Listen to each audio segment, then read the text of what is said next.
नमस्कार, आप सभी का स्वागत है पब्लिक भारत टीवी पे। आज मैं पटियाला जो कोर्ट है वहाँ पे उपस्थित हूँ। जैसे कि यहाँ पे इलेक्शन का माहौल है, जो बार एसोसिएशन का इलेक्शन होता है वो इस समय यहाँ पे चल रहा है। बहुत ज़ोर शोर से प्रचार भी चल रहा है। हमारे साथ यहाँ पे मौजूद हैं विपिन कुमार शर्मा जी। आप यहाँ पे प्रैक्टिसिंग लॉयर हैं। 2003 से आप लगातार यहाँ पे प्रैक्टिस कर रहे हैं। आप एज सीनियर वाइस प्रेसिडेंट की पोस्ट पे यहाँ पे इलेक्शन कंटेस्ट कर रहे हैं। तो जैसे कि अभी हम आपके यहाँ पे आए चैम्बर 813 और 814 में, हमने आप देखा लगातार आप जो यहाँ पे एनरोल वकील हैं, जो यहाँ बार एसोसिएशन के मेंबर हैं, उनसे लगातार आप संपर्क कर रहे हैं। जो आप आगे चुनाव के माध्यम से जनता तक जो आप अपनी बात पहुँचाना चाहते हैं, उस विषय में आप लगातार यहाँ पे बात कर रहे हैं। तो होली का एक पर्व भी है, होली का माहौल भी है। तो जो यहाँ के मेंबर्स हैं, जो यहाँ पे वोटर्स हैं, आप उनको क्या संदेश देना चाहेंगे इस चुनाव के माध्यम से? मैं पहले तो अपने सभी अधिवक्तागणों को होली की हार्दिक शुभकामनाएं देना चाहूँगा। सभी को मेरी तरफ से होली की हार्दिक बहुत बहुत बधाइयाँ। और मैं भारत टीवी के माध्यम से जो आज की डेट में पटियाला हाउस कोर्ट के अंदर इलेक्शन का माहौल बना हुआ है, सरगर्मी पर है। 21 मार्च 2025 को इलेक्शन की डेट है। उस दिन यहाँ पर वोटिंग भी होनी है। और मैं अपने जितने भी बार के मेंबरान हैं, सदस्यगण हैं, उन सब से एक ही अपील करना चाहूँगा कि किसी भी प्रकार का कोई लड़ाई, कोई झगड़ा कोई ना हो। यहाँ पर बहुत ही शांति के साथ इलेक्शन को निपटाया जाए और फेयरली इलेक्शन को निपटाया जाए। अच्छा, एज आ सीनियर वाइस प्रेसिडेंट के पोस्ट पे आप इलेक्शन कंटेस्ट कर रहे हैं, तो ये जो चुनाव है पटियाला कोर्ट का, इस चुनाव को आप किस रूप में देख रहे हैं? इस बार क्या मुद्दे रहेंगे इस चुनाव के? देखिए, इस चुनाव का मुद्दा सिर्फ एक है, परिवर्तन। आज की डेट में मैं चाहता हूं कि कोई भी अगर बार के अंदर इलेक्शन कंटेस्ट कर रहा है, कोई ऐसा इंसान नहीं है कि जो पढ़ा लिखा ना हो। सबसे बड़ी बात तो हर आदमी डबल ग्रेजुएट है। और दूसरा ये है कि आज की डेट में जैसे हमारी लाइब्रेरी हो गई, तो लाइब्रेरी में मेरे यंगस्टर्स हैं, यंगस्टर्स सिस्टर है, ब्रदर्स जो भी हैं और सीनियर्स हैं, उनको बहुत सारी जजमेंट्स की आवश्यकता पड़ती है। तो उस जजमेंट्स के लिए उन्हें इधर उधर भागना पड़ता है। लाइब्रेरी में हमारी पूरी अपडेशन नहीं है। उस अपडेशन के लिए भी हम लोग काम करेंगे कि हर तरीके से लाइब्रेरी में किसी भी तरीके की जो 1954 की भी अगर कोई जजमेंट अगर निकालना चाहेगा तो वो जजमेंट भी उनको वहाँ पर अवेलेबल हो जाए, मिल जाए, अवेलेबल हो जाए और अपडेटेड मिल जाए। अपडेटेड मिले। अच्छा, तो मैं सन 2010 में मेंबर लाइब्रेरी के पद पर था। उस समय भी मैंने जो जितने भी सॉफ्टवेयर्स थे वो सब मैंने अपडेट कराए थे और बहुत अच्छे तरीके से मैंने कार्य किया। ये पब्लिक भी जानती है, हर आदमी जानता है कि मैंने किस तरीके से कार्य किया। तो उसके बाद में मैंने एक इलेक्शन और लड़ा था सन 2016 में। वो मैं हार गया था, एडिशनल सेक्रेटरी के पद पर था। लेकिन मैं बार बार कभी इलेक्शन नहीं लड़ता हूँ और समय दे करके अपने भाइयों को इलेक्शन में आज मौका मिला तो इलेक्शन में आया हूँ। अच्छा, जिस प्रकार से मान लो कि जैसे चुनाव चल रहा है, आपका प्रचार भी बहुत अच्छे से चल रहा है, तो अगर आप एज आ सीनियर वाइस प्रेसिडेंट इस कोर्ट के बनते हैं, तो आप किस तरीके से यंगस्टर्स के लिए और जो यहाँ पे प्रैक्टिसिंग लॉयर हैं काफ़ी समय से, उनके लिए किन चीज़ों की जो सुविधाएं हैं वो करेंगे? किस तरीके से आप एक तरीके से कोर्ट में आसानी से सारे कामों को आप सुचारू रूप से चलवाने में मदद करेंगे?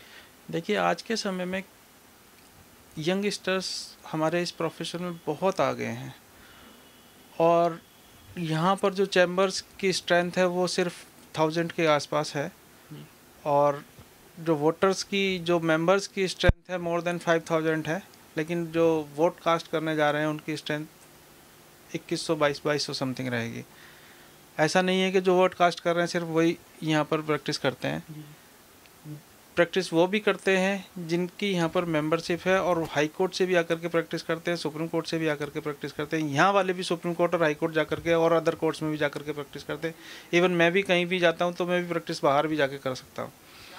दूसरा, आज की डेट में मेरे जो यंगस्टर्स भाई हैं वो सभी को चैम्बर प्रोवाइड कराना मेरा एक सबसे बड़ा वो रहेगा, उद्देश्य रहेगा। वो चैम्बर्स तभी प्रोवाइड हो सकते हैं जब हम इन चैम्बर्स को कहीं ना कहीं किसी ऐसे एरिया को, बराबर में पीछे की साइड में लैंड पड़ी हुई है, भैरव मंदिर पर लैंड पड़ी हुई है, आसपास में कहीं भी लैंड पड़ी हुई है, तो गवर्नमेंट से हम रिक्वेस्ट करें कि हमें लैंड प्रोवाइड की जाए और यंगस्टर्स को हम चैम्बर्स बना करके उसके आगे बढ़ें। अच्छा, दिया जाए। जैसे जिस प्रकार से यहाँ पे कई पोस्ट पे इलेक्शन चल रहे हैं, तो जो यहाँ पे वोटर्स हैं, जो बार एसोसिएशन के यहाँ पे मेंबर हैं जो वोट करेंगे, तो उनको आप क्या संदेश देना चाहेंगे कि किस प्रकार से क्या चीज़ आप सोच के वोट करें? देखिए, हारना और जीतना तो दो ही पहलू हैं। इलेक्शन में आदमी अगर खड़ा होता है तो दो ही पहलू है, जीतता है या हारता है। जो जीत जाता है वो पब्लिक के लिए काम करता है, और जो हार जाता है वो अगली बार चुनाव में आने की तैयारी करता है या फिर नहीं लड़ता है। मेरा उद्देश्य यह है कि अगर मैं अगली बार में चुनाव में नहीं आऊँगा, जो भी है वो अभी है, हर बार मैं चुनाव नहीं लड़ सकता, और उम्मीद करूँगा कि बार के जो भी सदस्यगण हैं वो एक अच्छे पदाधिकारी लेकर के आएँ, अच्छे पद लोगों को चुने। उसमें हो सकता है मैं भी उनकी निगाह में अच्छा होऊंगा, हो सकता है मैं बहुत ख़राब भी हो सकता हूँ, लेकिन उम्मीद यही करूँगा कि जो भी पदाधिकारी हो हमारे यहाँ पर अच्छे हों, प्रैक्टिसिंग लॉयर्स हों। अच्छा, जिस प्रकार से यहाँ पे पोस्टर बैनर भी अभी हमने देखे चारों तरफ लगे हुए हैं, एक तरीके से हर जगह पे दीवारों पे जो पेंटेड जगह हैं वहाँ पे भी पोस्टर लगे हुए हैं, तो एक तरीके से कहीं ना कहीं इस चीज़ को आप इन्वायरमेंट के हिसाब से क्या संदेश देना चाहेंगे आगे आने वाले जनरेशन जो आगे इलेक्शन लड़ेंगे, तो किस प्रकार से वो अपने चुनाव प्रचार प्रसार में पर्यावरण का ध्यान रखें? देखिए, पर्यावरण को ध्यान में रखते हुए वैसे तो हम लोगों को बैनर पोस्टर्स नहीं लगाने चाहिए। हाई कोर्ट ने भी मना किया है। आरओ जो टीम है हमारी, रिटर्निंग ऑफिसर मैडम है संतोष मिश्रा जी, उन्होंने भी बार को संदेश दिया है कि भी किसी भी तरीके का बैनर पोस्टर आप ना लगाएं। लेकिन बीइंग ए कैंडिडेट्स जो भी इलेक्शन कंटेस्ट कर रहे हैं उनको समझाना बड़ा मुश्किल है। सबको ये लगता है कि प्रचार का माध्यम है कि ये भी माध्यम है। तो मैं सभी से रिक्वेस्ट ये करूँगा कि जिसने भी अपने बैनर पोस्टर लगाएं, इलेक्शन के बाद में वो अपने आप से इन बैनर पोस्टर को उतार लें। अच्छा, लोकतंत्र में कहीं ना कहीं कोई भी सरकारी संस्था हो, गैर सरकारी संस्था हो, वहाँ पे बहुमत का और पब्लिक के जो मत होते हैं उनका बहुत महत्व होता है। तो जैसे हर जगह पे यहाँ पे कॉन्स्टिट्यूशन जो भी विधानसभा लोकसभा है वहाँ पे इलेक्शंस होते हैं, तो ये जो इलेक्शन आपके यहाँ कोर्ट में हो रहा है, जैसे हर जिला जो न्यायालय है वहाँ पे होता है, यहाँ तक कि हाई कोर्ट में भी यहाँ इलेक्शंस होते हैं बार एसोसिएशन के, तो ये लीगल एरिया में जो इलेक्शन हो रहा है इस पर आप इस विषय में क्या सोचते हैं? क्या ये एक परिवर्तन है लीगल लिटरेसी के लिए, या जो आपके यहाँ न्यायालयों में जो सुविधाएं होती हैं उनको सुधारने के लिए, और कहीं ना कहीं एक लोकतंत्र का काफ़ी मजबूत उदाहरण भी है, तो इस पर आप अपनी क्या राय रखना चाहेंगे? देखिए, न्यायालय में बार का जो भी इलेक्शन होता है वो बार और बेंच के सौहार्द को बनाए रखना होता है। आपस में बीच में एक गठजोड़ बना रहे हम लोगों के बीच में कि भी किसी भी तरीके से बार और बेंच के बीच में फ्रैक्शंस क्रिएट ना हो। मेरे यंगस्टर्स भाई हैं, आज की डेट में यंगस्टर्स जजेज हैं, वो हॉट टॉक हो जाती है आपस में, वो हॉट टॉक भी नहीं होनी चाहिए।